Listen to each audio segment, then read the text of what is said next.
Olá para você, o SBT News faz uma entrevista especial a partir de agora com o chefe da Casa Civil, ex-governador da Bahia, ministro Rui Costa.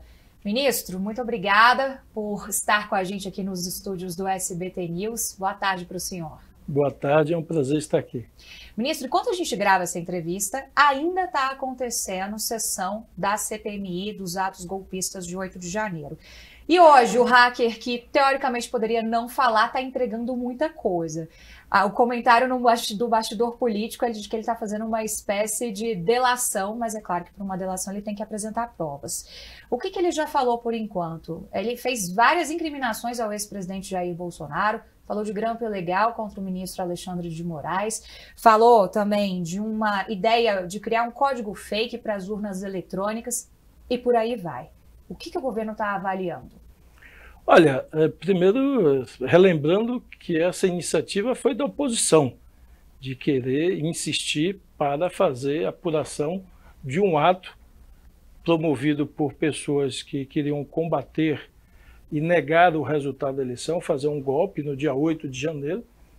E surpreendente essas revelações, eu espero que tudo isso seja apurado, que as provas sejam apresentadas e os responsáveis, uma vez confirmados, respondam judicialmente por esses crimes, porque nós estamos falando de invasão de sistemas da justiça, estamos falando de invasão ilegal de celulares de autoridades, de pessoas da sociedade civil, enfim, tentativa de burlar e de fraudar a eleição, cometido por parlamentares, por ex-presidente, enfim.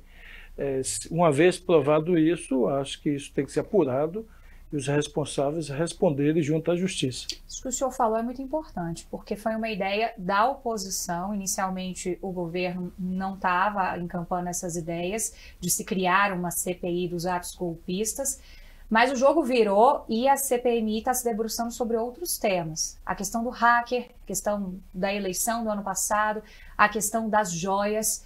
Por tudo que a gente já sabe em relação às joias, ao que a gente já tem de investigações da Polícia Federal também, o senhor acredita que o cerco está se fechando no entorno ali do ex-presidente Jair Bolsonaro? Olha, é evidente, as investigações são independentes do sistema judicial, que envolve a Polícia Federal, os órgãos de justiça. O que nós estamos acompanhando é pelo que vem a público, revelado pela imprensa ou revelado pela CPI. De fato, tudo está caminhando no sentido de que quem comandava e organizava todas essas ações era o ex-presidente. Aí é preciso que isso se materialize em provas, dando o legítimo direito da defesa, para que, uma vez apresentadas as provas da defesa, a justiça possa se manifestar. O que o Brasil deseja é que quem forem as pessoas responsáveis por esses crimes respondam por eles. Havia uma preocupação inicial do governo, ministro, de se instalar a CPI com um início de governo, uma pauta econômica super importante pela frente, e isso tumultuar um pouco os trabalhos. Além da CPMI, também tem uma ideia de, por exemplo, se criar uma CPI das joias, separar um pouco esses escopos. O governo apoia essa ideia? Olha, essa pauta é muito do Congresso. O governo está focado nos seus projetos, né? Nós lançamos agora o PAC. O presidente está agendando lançar o programa Água para Todos, o programa Brasil Sem Fome. Então, o que o governo está focado é cuidar de gente, cuidar das pessoas, fazer as entregas que o povo tanto precisa.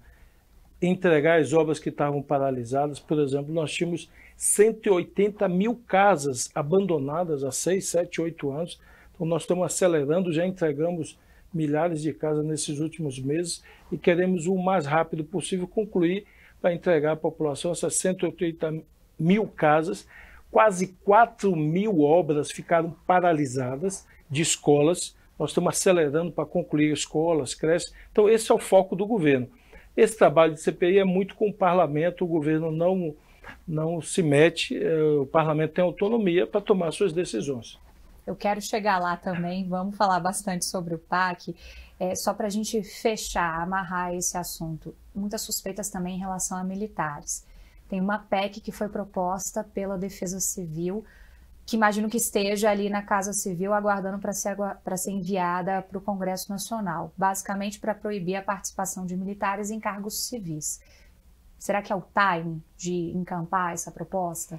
Olha, isso nós estamos discutindo no governo. Eu tenho uma opinião pessoal minha. Eu acho que quem porta a arma na cintura, quem tem o poder de investigar as pessoas ou faz policiamento com armamento, essa pessoa não pode, no exercício do cargo, das suas funções, estar concorrendo à eleição. Até porque ela tem um poder, seja de investigação, seja de constranger as pessoas, para auferir votos, eventualmente. Então, assim como o juiz é proibido de disputar a eleição, se ele quiser disputar a eleição, ele tem que renunciar ao cargo. O promotor público, se ele quiser disputar a eleição, ele tem que renunciar ao cargo.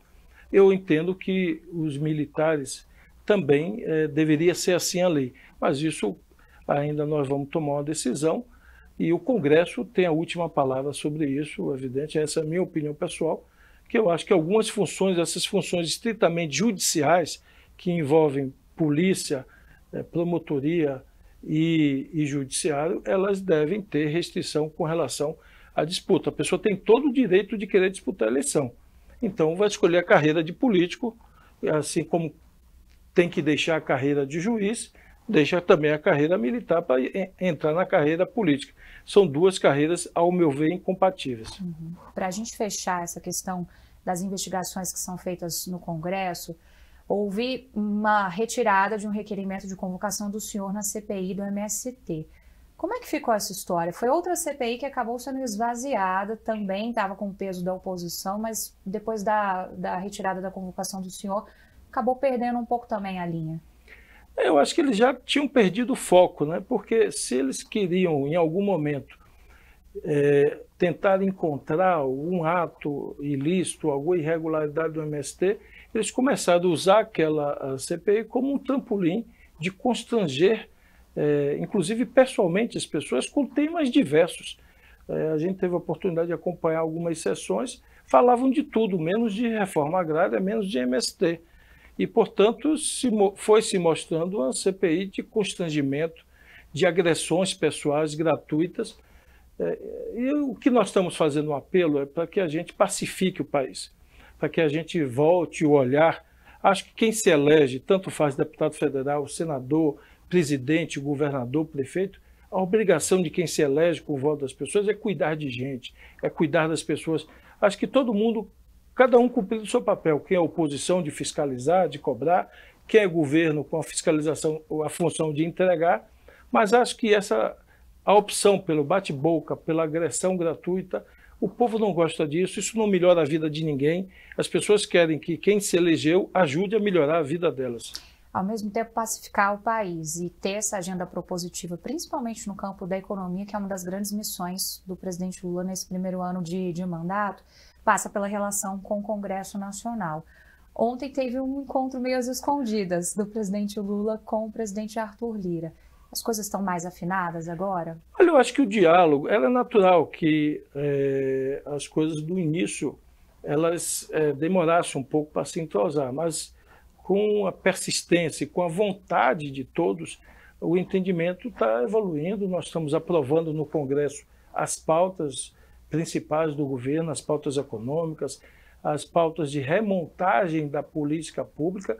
Então, no meu entendimento, os senadores e os deputados estão colaborando, os presidentes das casas também, e só muito diálogo para chegar ao entendimento. É isso que o presidente está fazendo, é isso que ele orienta que os ministros façam, exercer muito diálogo, muita explicação e muito pedido de ajuda, porque, na verdade, nós estamos pedindo ajuda ao Congresso para que a gente entregue à população aquilo que o presidente prometeu. É aquela coisa que o presidente falou algum dia atrás, né, há pouco tempo, de que ele precisa muito mais do Lira do que o contrário. Exatamente.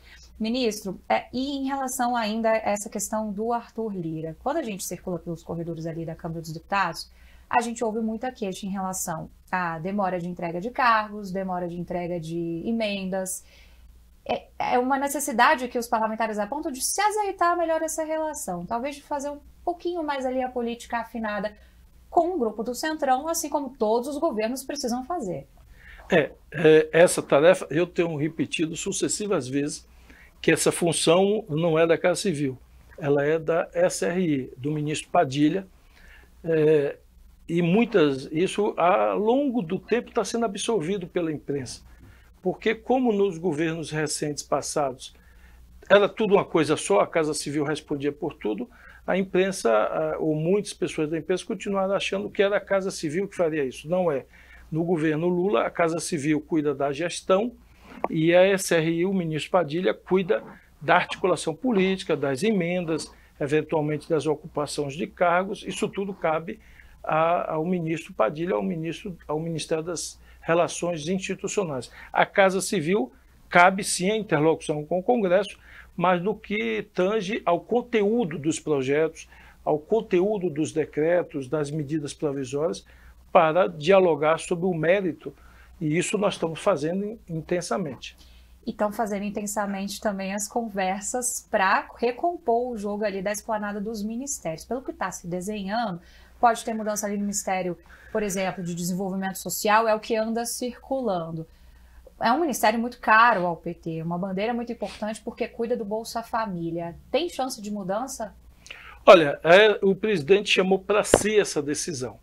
Portanto, eu tenho ouvido e lido muita nota na imprensa. Hoje, inclusive, eu vi nota de articulista dando mudança no MDS. Eu quero dizer que isso não é verdade.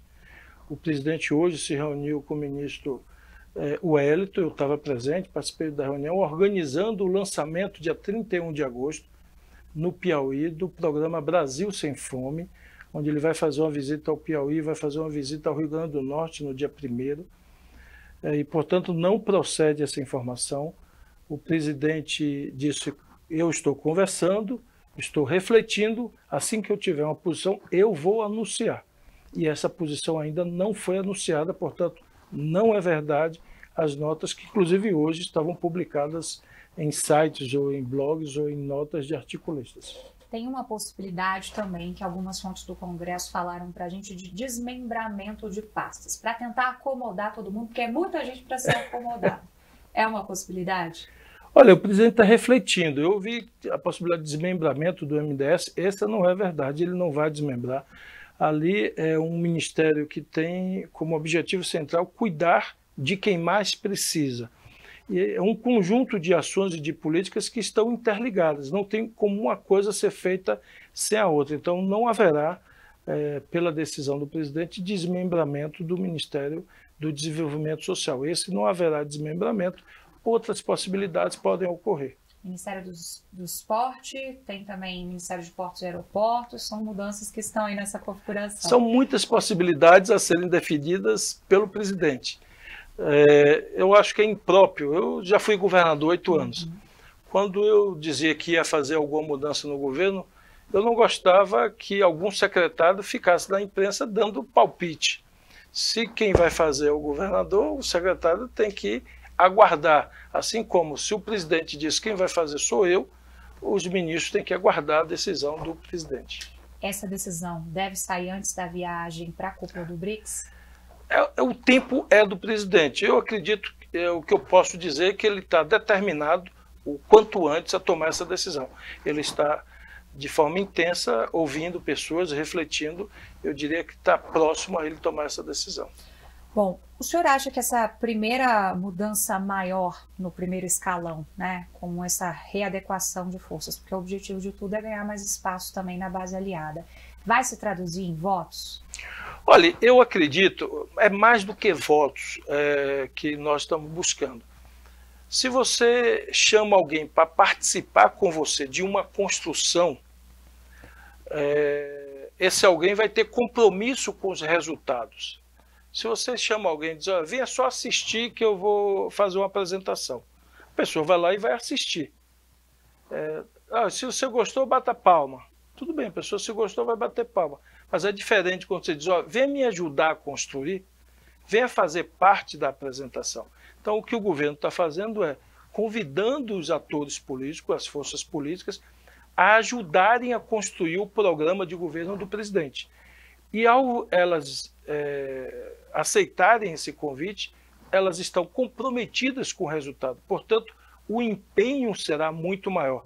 Não só votar por votar, mas votar e trabalhar para aquele programa, para aquela ação que vai cuidar das pessoas dê certo. Então, é muito mais do que o voto que o presidente está buscando. Nesse contexto todo, teve uma declaração do ministro da Fazenda, Fernando Haddad, que acabou ajudando a inflamar um pouco mais o ambiente. Foi outra queixa que a gente ouviu bastante circulando pelo Congresso. Falou sobre esse superempoderamento da Câmara dos Deputados. O senhor acha que houve uma avaliação ali superestimada dessa declaração? Eu acho que sim, isso está superado. É evidente que no momento do puxa-estica, cada palavra é muito valorizada, supervalorizada, para servir de elemento ali do puxa-estica. Isso é natural da política, mas esse assunto está superado. Eu acho que a expectativa agora é pelo anúncio e a decisão do presidente das mudanças para a gente caminhar de forma mais acelerada. Mas, de certa forma, acabou embolando o meio de campo ali nas discussões do arcabouço fiscal, que é tão importante para o orçamento, para o PAC do senhor também. Vai ser votado. A expectativa é que semana que vem tenhamos, então, a votação do PAC e dos outros projetos. Tem muitos projetos tramitando, tem outros projetos que nós vamos querer buscar negociar com a Câmara e o Senado, por exemplo, projetos que apoiem a nova regularização de marco regulatório das concessões, das PPPs, que incentive e apoie ao investimento. Então, debêntures, por exemplo, de investimento, tem projeto de lei tramitando. Então, são projetos que nós queremos aproveitar, dialogar e acelerar a votação, porque são projetos que estimulam o investimento privado, estimula a parceria público-privado, vai gerar emprego, renda e vai melhorar a vida das pessoas. Então, nós estamos querendo somar força e esforços para aprovar esses projetos.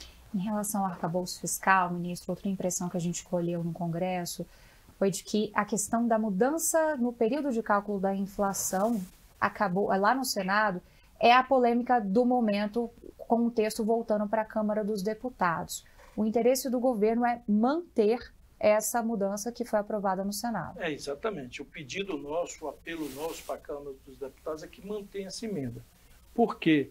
Porque ela apenas permite que o governo planeje os investimentos. Ela não garante esses recursos.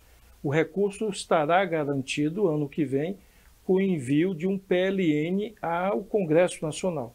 Ou seja, é uma autorização, vamos para facilitar o entendimento das pessoas, para que o governo possa adotar as medidas para fazer as escolas, as creches, os hospitais, as obras de estradas, de aeroportos, ou seja, vocês podem autorizar, programar, podem organizar a licitação, podem publicar a licitação, mas não podem pagar nem contratar, só com o PLN do ano que vem. Foi assim que o Senado votou e é assim que nós estamos pedindo que a Câmara mantenha, ou seja, porque isso nós conseguimos ganhar aí quase 10 meses de andamento das obras importantes que a população espera da creche, da escola, do hospital, da estrada, do aeroporto, do porto para gerar emprego, enfim, muitas ações dependem dessa autorização para a gente economizar 10 meses de planejamento. E isso tudo conversa também com o planejamento que foi feito para o novo PAC. Tem 5 bi que estão fora ali do cumprimento da meta fiscal. Não, os gastos do PAC estão absolutamente alinhados com o planejamento e com a Fazenda, ou seja, não há nenhum gasto excessivo além da expectativa de receita das leis que estão tramitando no Congresso ou da expectativa de receita elaborada pelo planejamento e pelo Ministério da Fazenda. Nós vamos fazer o PAC, garantir desenvolvimento, garantir emprego, mas com responsabilidade fiscal. Nós não abrimos mão disso e é possível fazer as duas coisas ao mesmo tempo. Ministro, é um PAC 2.0, digamos assim. Vocês estão injetando bastante expectativa na participação também da iniciativa privada. Qual que é o saldo que vocês projetam para essa terceira edição? Você está correta. Comparando esse PAC com os outros, eu diria que a principal diferença é o volume de investimento privado que nós estamos estimulando. Seja investimento que virá diretamente após um investimento público. Vou dar um exemplo. Nós estamos licitando 3 linhões de energia para trazer energia do Nordeste para o Sudeste. Só a contratação dessas 3 linhas de energia vai destravar imediatamente projetos que já estão licenciados, aprovados pelos investidores, da ordem de 150 bilhões de reais em parque eólico e solar. Então, basta iniciar as obras desses leilões, também se inicia um ato contínuo, um investimento privado desses parques solares e eólicos. Assim como projetos de agricultura, grandes projetos do agronegócio estão esperando chegar a energia para eles começarem. Então, ao liberar obras públicas importantes como essa, você libera bilhões de reais em investimento privado. E uma outra modelagem que nós vamos buscar fazer também, obras públicas, seja de hospitais, de estradas, aeroportos, portos, ferrovias, com PPP, que é parceria público-privado, ou concessão pública. Então, nós estamos apostando fortemente neste modelo e a prioridade, portanto, todo projeto que ficava, como a gente usa o termo, ficar de pé sozinho, vai para PPP e concessão. O que não fica de pé, aí precisa do apoio do Estado, vai para o Orçamento Geral da União. O senhor falou de ferrovias. Como é que fica a situação, por exemplo, da Ferrogrão, que se arrasta, mas tem questões ambientais também de pano de fundo? A Ferrogrão ela é uma obra não iniciada, ela não é obra hoje. O que nós temos de obra em andamento são várias obras de ferrovias, entre elas a Transnordestina, que beneficia o Piauí, o Ceará e Pernambuco. Essa obra ela está em andamento e ela vai ser acelerada agora. O presidente deve ir, inclusive, ao Ceará e a Pernambuco agora no mês de setembro para anunciar a retomada a todo vapor dessas obras. A Ferrogrão, ela está no PAC, mas ela está condicionada a um estudo profundo ambiental. Só após esse estudo, aí sim ela seria liberada para a contratação ou para a realização. Ministro, quando a gente olha os dados do TCU, do PAC 1 e do PAC 2, isoladamente, menos de 10% das obras foram concluídas. É esse arranjo mais forte com a iniciativa privada que vai permitir com que o PAC 3 saia desse percentual e seja melhor sucedido? Olha, deixa eu lhe dizer que eu vi alguns veículos de imprensa divulgar esses números baixos de execução do PAC 1 e 2, especialmente o 2, e nós fomos buscar no TCU essa informação e não encontramos. Falamos com os ministros, com os técnicos, não existe relatório com esse percentual. O PAC 12, especialmente, ele teve um percentual muito alto de execução. O PAC 1, o percentual foi mais baixo porque no país não tinha projeto, não havia esse acúmulo, eu diria, para um plano tão forte de investimento, e de fato ali se patinou muito no início para as obras iniciais. Mas o PAC 2 não, teve uma execução bastante elevada e não há esse relatório. Eu vi, inclusive, televisão publicando esse número não existe. Os números foram bastante elevados. E nós acreditamos que nesse novo PAC o número será ainda maior. Por quê? Porque nós estamos, como você disse, obras públicas sendo substituídas por obras de concessão de PPP. Nós estamos, inclusive, reabilitando contratos de PPP que haviam sido paralisados. Fizemos uma consulta ao Tribunal de Contas da União e, com base nesta decisão, nós estamos reabilitando contratos. Na Bahia, por exemplo, tem a Via Bahia, no Espírito Santo tem a 101, em Minas Gerais tem obras também que estavam se arrastando. Todos esses contratos serão renegociados até dezembro e a expectativa nossa é que nos próximos 4 anos nós consigamos colocar na economia mais de 40 bilhões de investimento só com a reabilitação desses contratos. Ministro, para a gente continuar na pauta econômica, reforma tributária. Expectativa é de que finalize esse capítulo no Congresso Nacional ainda neste semestre, né? Mas tem toda a discussão sobre qual vai ser a alíquota final e uma possibilidade de enxugamento nas isenções lá no Senado Federal. Como é que vocês estão acompanhando isso? Nós estamos acompanhando. É evidente que cada casa legislativa, a Câmara, o Senado, quer deixar a sua marca, o seu perfil. Nós estamos mediando para que o interesse nacional, o interesse público prevaleça. O conceito básico da reforma é simplificar e estimular investimento, estimular crescimento, estimular a geração de emprego. Então, esse princípio básico a gente precisa manter e também um princípio básico é a justiça fiscal, ou seja, aquelas pessoas que ganham muito, são muito ricas e praticamente não pagam imposto, que elas possam contribuir. E quem é muito pobre, que já paga demais, possa não pagar. Então, este é o conceito das medidas, eu diria, tributárias que nós estamos adotando, é o país ser mais justo do ponto de vista fiscal. Quem ganha muito, paga um pouco. e quem ganha nada e passa necessidade que seja isento. O governo fez um acerto com o programa Desenrola, foi considerado uma iniciativa super bem sucedida. Tem possibilidade de uma prorrogação ou de uma segunda edição do programa? Não, o programa ainda está em execução. Eu diria que o maior volume do programa ainda não chegou. Ele chegará agora com a concretização do aplicativo. Nós teremos um aplicativo que as pessoas que estão nos assistindo poderão baixar no celular, no tablet, e fazer a operação direta de renegociação ali no aplicativo. Então, se a pessoa fez uma prestação numa loja para comprar uma roupa, uma televisão, uma geladeira, ela poderá negociar diretamente no celular ali a dívida dela com desconto. O governo fará um grande leilão de abatimento de dívida, dando garantias para aqueles que têm as dívidas, que eles vão receber o valor depois do abatimento. E todos os brasileiros que têm alguma dívida até 31 de dezembro do ano passado terão no seu celular esse aplicativo. Então, até o mês de setembro, esse aplicativo será disponibilizado. Aí sim que nós teremos o grande volume das negociações. De fato, é um sucesso absoluto até agora, mas eu diria que o melhor ainda está por vir, que é quando for publicizado esse aplicativo, que nós teremos um acesso em massa por todas as faixas de renda na negociação das dívidas que essas pessoas têm. Nosso tempo está acabando, queria fazer mais duas perguntinhas, embora vários dos assuntos a gente poderia se aprofundar.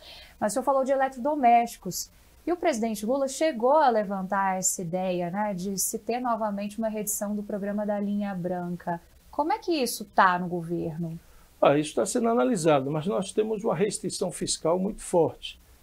E, portanto, um programa desse você tem que compensar orçamentariamente, você tem que cortar orçamento em algum lugar. Então, por enquanto, o orçamento está apertado e eu diria que o limitador para esse programa é não ter valores para cortar dentro do orçamento. Mas ainda não está descartado, nós estamos analisando para, em algum momento que se mostre viável, do ponto de vista fiscal, a gente eventualmente anunciar ou não, depende das condições fiscais. Então, seria um projeto para 2024 para frente? Por enquanto, sim. Uhum.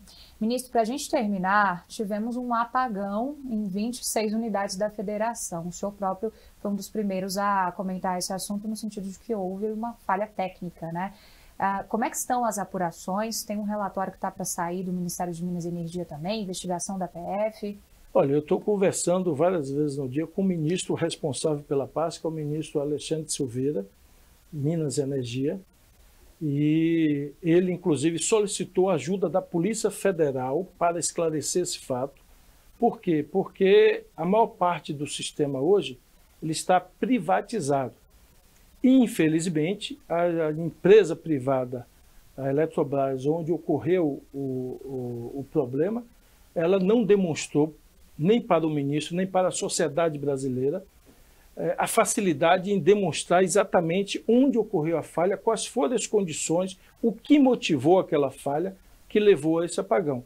Em função disso, porque normalmente, quando a empresa era pública, rapidamente a sociedade sabia exatamente o que aconteceu. Mas hoje é uma empresa privada, o governo depende da informação da empresa, e a empresa, infelizmente, não só não tem demonstrado respeito ao governo, e nesse episódio não está demonstrando respeito à sociedade. Então o ministro solicitou, inclusive, apoio da Polícia Federal para que ajude a identificar exatamente onde ocorreu a falha. O que eu quero deixar claro para toda a população é que nós não temos um problema de fornecimento de energia. Nós não temos um problema de oferta de energia. O Brasil hoje tem energia suficiente para a demanda atual e está investindo fortemente.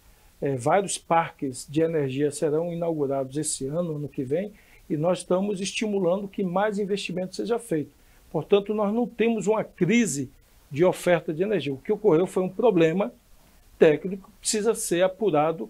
O que levou à ocorrência desse problema? Se apenas erro técnico ou se teve algum dolo nesse problema. Isso, ou falta de manutenção, tem que se apurar exatamente o que levou. Nós não queremos ser levianos para estar levantando suspeita, mas é preciso que a apuração seja feita de forma transparente. e por isso, inclusive, o ministro solicitou à Polícia Federal que o ajude a esclarecer exatamente o que aconteceu. Isso levantou todo um embate político, a questão foi politizada, não teve jeito por conta da situação da Eletrobras. O senhor acha que tem margem para levantar essa discussão no momento e pensar num processo de reversão em relação à Eletrobras? Olha, nós estamos, em relação à Eletrobras, discutindo, inclusive, no STF, o direito, a presença do governo no Conselho. Por quê? Porque o governo detém ainda 46% das ações. E eu pergunto, em que lugar do mundo alguém que é sócio, é dono de 46% das ações, não participa do conselho de administração daquela empresa? Eu pergunto a você que está nos assistindo, se você tivesse de uma empresa qualquer, de uma loja, 46% das ações, de uma fábrica, você aceitaria não estar no conselho dessa empresa? Não ter nenhuma informação dessa empresa? Então não é possível isso. E nós estamos indo ao STF, a Procuradoria-Geral da República, inclusive se manifestou ontem, favorável à posição do governo, dizendo que é inconcebível que tenha sido usurpado 46% das ações do governo para dar vaga ao privado representando as ações do governo. Isso não é possível, não é crível isso, e a gente espera um resultado positivo no Supremo Tribunal Federal para que o povo brasileiro, através do governo, possa ter a representação lá de 46% no Conselho. Ministro, muito obrigada pela entrevista. Até uma próxima.